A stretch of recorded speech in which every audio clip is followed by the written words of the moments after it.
So in this video, I want to discuss how Alex Becker scaled his SaaS to $110 million exit and how you could just simply copy him. And there's a couple of steps. So in the beginning, I want to tell you who Alex Becker is. So if you're not familiar with the online marketing community, Alex Becker has been this influencer, especially now he's moved to crypto, but back then he used to be more so of a business influencer. So number one, his first ever successful online business was SourceWave. So it was an SEO agency helping people rank on Google, right? And that scaled to 7 figures per year. After that, he founded Conquer, which is a platform where you could essentially think of it as Fiverr of SEO. So you could hire SEO specialists on Fiverr. After that, he started a nootropics company. He wanted to sell treatments, things that enhance the mental capacity and help your life in general.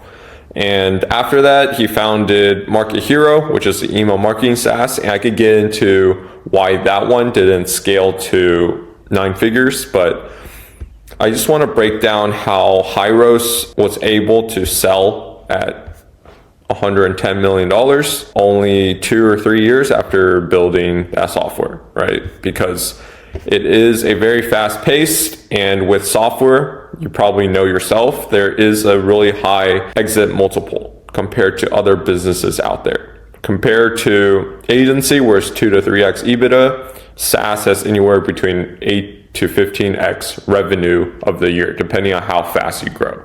With these big companies, it could be even bigger multiple.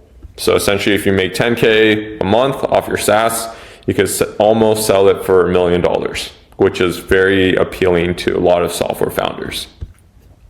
How did he exactly do this?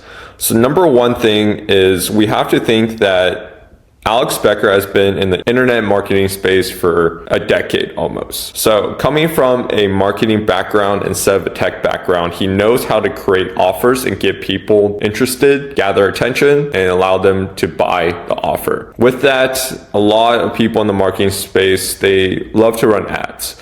So to run ads profitably, you have to collect at least 3 to 5K upfront in order to pay for that 3-4 customers afterwards. And that liquidates all of the customer acquisition costs. Why exactly does having a marketing background help you grow a SaaS? A lot of tech founders that I see are very focused on the product. And the product is very important. But before that, whenever you start a software, you need to think about how are people going to be interested in my software? What is my distribution channel going to look like? What is the pricing? And does my audience have money to actually buy the software? So only then can you really scale a software to 9-10 figures, just like Alex did. And number 2 is running ads, because if you crack all the numbers down, if you collect 2K, 3K, 4K upfront, ads will be profitable for you, because the people that don't buy are going to be entered into your email list and they might buy eventually. So if you're not a VC-backed company like Hyros, you need to figure out a way to collect as much cash as possible upfront in order to have the same edge that a VC-backed SaaS would. With ads, it essentially becomes an infinite money printer if you know your numbers. And after that, the leads that don't buy, you could build up a leads list and you'll be pitching them in the future as well. So having a SaaS, you need to think about my target audience in the SaaS. So having a revenue generating SaaS where it helps customers and users make more money, that's a very easy pitch, because if you could convince the user that if they put in $1 for the SaaS, they're going to make $5, anybody would take up that offer. So that's how Facebook kind of markets it as well. You put in $1, you can make $5, $10, $15 on your $1. And that's why people stay with Facebook for such a long time. And they have the distribution channels to scale. So getting into the more of the specifics, we could jump into what the ads are currently looking like. So with running ads, you need to have a lot of different ad creatives. Right. If I scroll all the way down on this page, you can see so many ad creatives, combination of carousel, combination of videos, combination of photos, and the copy is all pretty similar, right? There's long copy, there's short copy. And why are these ads converting? You have to think of copywriting in how can I convert my client into having trust in me and coming into my VSL. And number one thing with running ads, you have to test as many creatives as possible. It could be the hook, it could be the body. The most important part is the hook and body. The closing, the call to action is all essentially the same, but you need to have an offer that's so good that people will be dumb to say no to.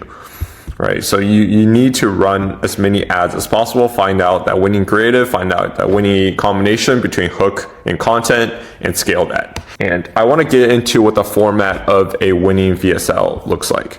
So coming back to this document, the landing page in VSL makes all the difference, and I think a lot of SaaS companies, they really neglect how to actually run ads. A lot of them just run directly to their homepage, when on the VSL page, there's a lot of different things you can do in order to have that client convert into a paid customer or hop on a discovery call or demo call with you. With the homepage, you're going to be more so very general in what your software does, but on a VSL, it can be very specific, tailor it to the audience you're trying to sell to. Only then you could convert them into a paid customer. So landing page makes all the difference, because if you're running ads, you probably know that they're all going to be relatively cold traffic and they don't have trust in your company yet. They don't believe that if they put in $1, they can make $5 back. So you need to instill that trust in them to be interested enough to book them on a call. So we have to nurture them in the landing page. And how exactly do we do that? With ads, they're probably getting pitched to 5 to 10 times per day if you're coming in a certain niche. So we have to pitch to them in a direct way, but also show them so much proof that they know they could trust us.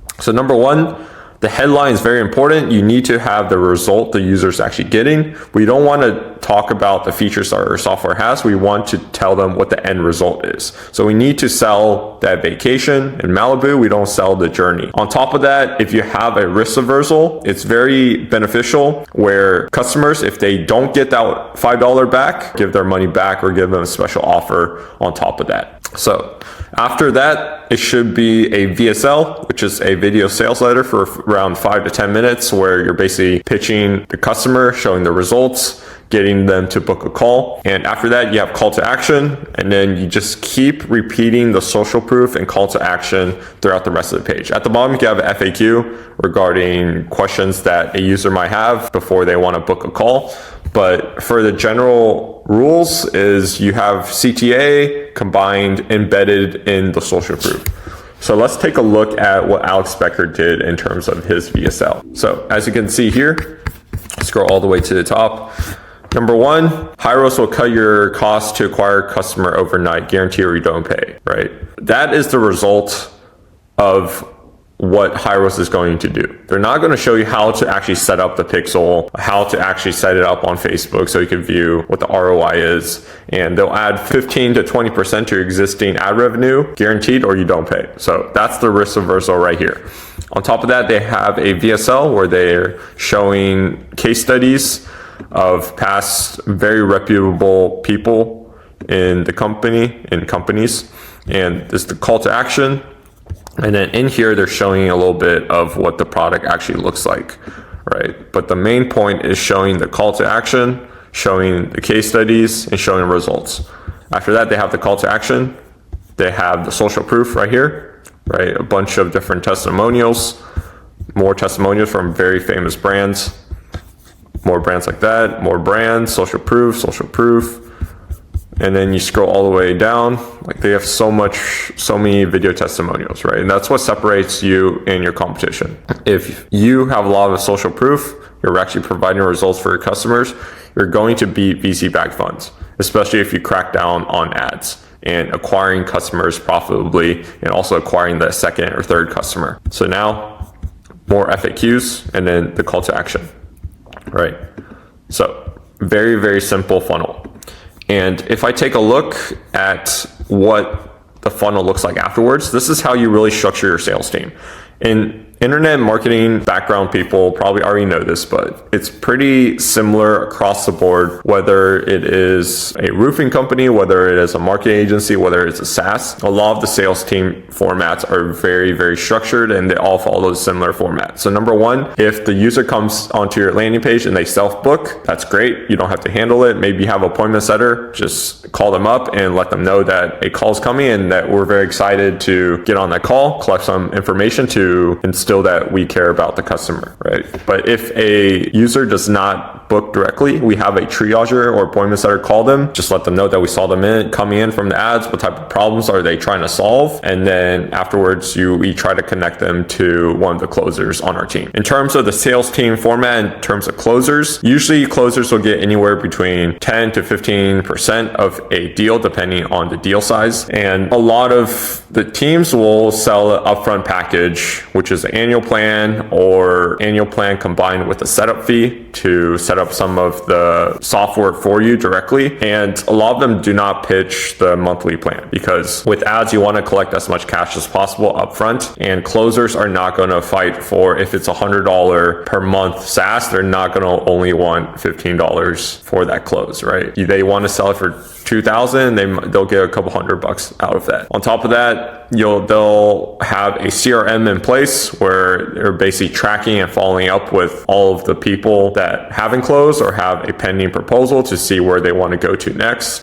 combined with a bunch of automations on the CRM side with different columns and closers assigned to every single team. So after that, they have the email list to nurture, and that's pretty much it. If you're interested, you could go ahead and join this free school community where I'm just dropping daily knowledge just like this. It's completely free to join, and we'll give you some resources, and I'll see you there. I hope you enjoyed the video.